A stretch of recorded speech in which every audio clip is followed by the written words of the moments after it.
A reading from the first letter of St. Paul to the Thessalonians. Brothers and sisters, on the subject of fraternal charity, you have no need for anyone to write you, for you yourselves have been taught by God to love one another. Indeed, you do this for all the brothers throughout Macedonia. Nevertheless, we urge you, brothers and sisters, to progress even more, and to aspire to live a tranquil life, to mind your own affairs, and to work with your own hands, as we instructed you. The word of the Lord. The Lord comes to rule the earth with justice. The Lord comes to rule the earth with justice. Sing to the Lord a new song, for he has done wondrous deeds. His right hand has won victory for him, his holy arm. The Lord comes to rule the earth with justice. Let the sea and what fills it resound, the world and those who dwell in it. Let the rivers clap their hands, the mountains shout with them for joy. The Lord comes to rule the earth with justice. Before the Lord, for he comes to rule the earth.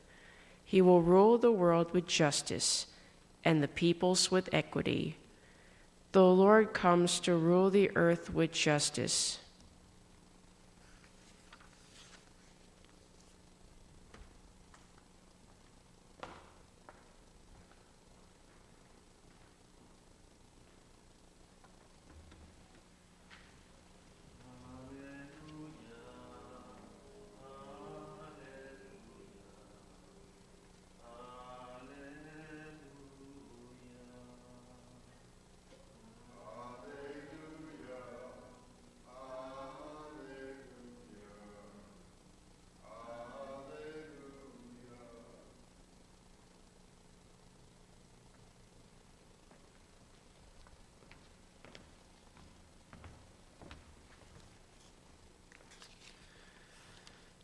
I give you a new commandment. Love one another as I have loved you. Alleluia.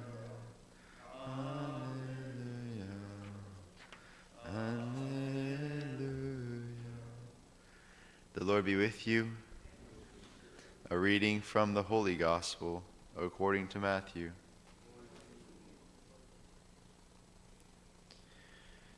Jesus told his disciples this parable. A man going on a journey called in his servants and entrusted his possessions to them. To one he gave 5 talents, to another 2, to a third 1, to each according to his ability. Then he went away. Immediately the one who received 5 talents went and traded with them and made another 5. Likewise, the one who received 2 made another 2. But the man who received 1 went off and dug a hole in the ground and buried his master's money. After a long time, the master of those servants came back and settled accounts with them. The one who had received 5 talents came forward, bringing the additional 5. He said, "Master, you gave me 5 talents. See, I have made 5 more." His master said to him, "Well done, my good and faithful servant. Since you are faithful in small matters, I will give you great responsibilities. Come, share your master's joy." Then the one who had received 2 talents also came forward and said, "Master, you gave me 2 talents. See, I have made 2 more." His master said to him, "Well done, my good and faithful servant. Since you were faithful in small matters, I will give you great responsibilities.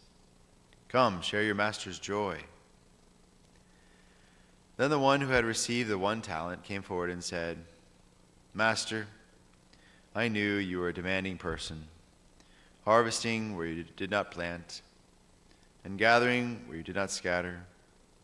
So out of fear, I went off and buried your talent in the ground. Here it is back." His master said to him in reply, "You wicked, lazy servant. So you knew that I harvest where I did not plant, and gather where I did not scatter. Should you not then have put my money in the bank, so that I could have got it back with interest on my return? Now then, take the talent from him and give it to the one with 10. For to everyone who has, more will be given, and he will grow rich. But from the one who has not, even what he has will be taken away. And throw this useless servant into the darkness outside, where there will be wailing and grinding of teeth." The Gospel of the Lord.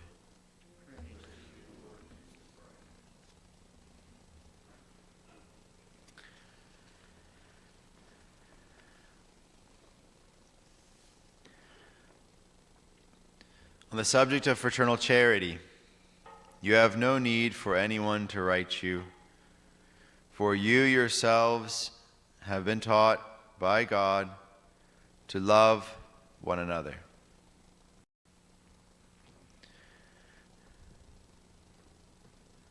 What is that measure of the love of God for us?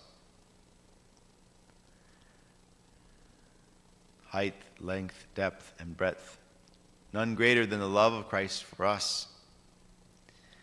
He pours out his precious blood in the Garden of Gethsemane. Before the whip, the scourge even strikes his flesh, his blood begins to shed of its own desire to fulfill its mission.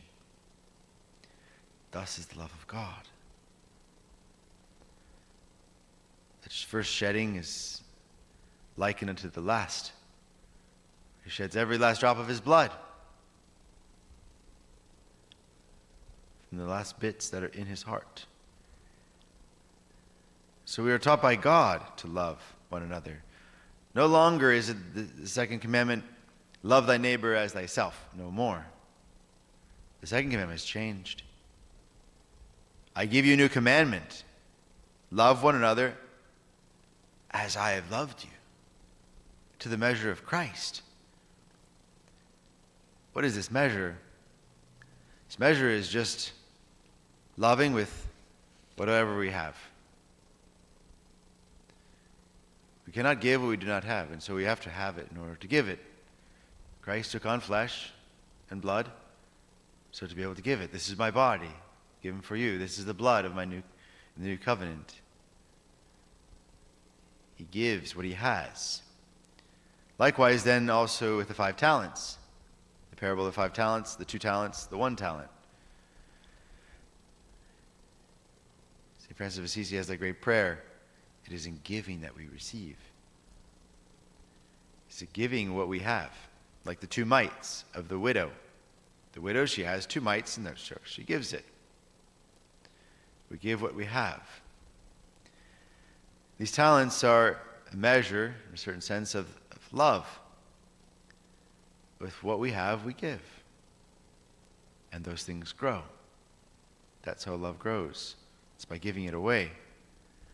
Love is the desire for the good of the other. Father Garrigou-Lagrange speaks of how we have an amount of love that each person has been given. First of all, we shouldn't compare. If someone has been given this, whatever, to love in this way, or these particular gifts and charisms to give them, we shouldn't compare, oh, we don't have them, and therefore we should grow envious. No, not at all. Certain saints have certain gifts. We shouldn't envy the saints. We shouldn't want to be some saint that we're not. We're supposed to be the one that we are. So each have been given different gifts and talents, that in giving these things, we exchange of ourselves, we love. We love others. We give what we have. We give the gift of ourselves. So first of all, we shouldn't be envious. Other people have other gifts to give, and we have our own to give. Second of all, is that if we've been given 5 talents, and we act as if we have only been given 2, in these works of mercy, there's something remissive about it. There's something remissive. There's something that's lacking. So he speaks of it as a remissive act of charity, where if we have 5 and we act like we have 2, okay, it's remissive. There's something missing there. Christ, he gave everything he had. The things that he has, he gives. But if we've been given 2 and we act like we have 2, then that's exactly proper to that state. So this is why we don't compare. We shouldn't envy. And then also we should just give what we have. The person with 2 can't give 5, and that's fine. They don't have 5. Their 2 makes 2. And so, likewise with our state of life, the graces of our state of life. We shouldn't try to be above, right, our state of life, to be able to give more or something. St. Francis of Sales speaks of this in the Introduction to the Devout Life. He says the mother of, 5 children shouldn't be in the church all day long like a nun. Also, the nun who's supposed to be in the church shouldn't be, hobnobbing around and hanging out at the stores like a mother of 5 or something like this, going around and socializing as much, maybe. So, each thing's proper to its state of life. What is our state of life? That kind of defines our measure and manner of loving. Our measure and manner of loving according to our state in life. Whatever talents that we've given, those we give. The man who had 1 and who buried it, notice that he buried it out of fear, which is the opposite of love. St. John says that love drives out all fear. Really, he had 1 talent, but not barely even that, for he had fear that love did not drive out. Out of fear, I went off and buried your talent in the ground so that it didn't grow. The love was buried, and it's out of fear. So he considered the master, right, to be a demanding person. Harvesting where he did not plant, gathering where he did not scatter. It was his idea of who the master was. Sometimes we need to check our idea of who God is. Check our idea of who the master is. Is that what we think of him? Just one look at the crucifix, and it should tell us something very different. It's the theology of abundance, not the theology of scarcity. We just shouldn't live in fear. Grace is abundant. He shed his blood for all. Not all necessarily receive it. But who is this master? If we allow ourselves to think of him as scrupulous, demanding, a boss in the sky or something like this, trying to play a game of mousetrap, trying to catch us. No, that's our wrong idea of the master. The master's spying on us in order to do us good. He's looking for a chance to give us grace, to give us his love. For how can he tell this parable to us if he is not better than the man who has 5 talents? After all, St. Paul has no need to write anyone, for you yourselves have been taught by God how to love one another.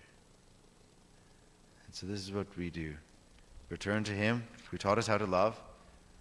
Return to him and remember who the master is. Return to him, and the master is the master of the King of love. My shepherd is. And that there's no reason to fear him. He is generous. He is good. He orders these things well. whatever love that we have been given, let us give it simply. And that will grow. We will grow rich in these talents, growing in love by giving it away. Loving to drive out all fear.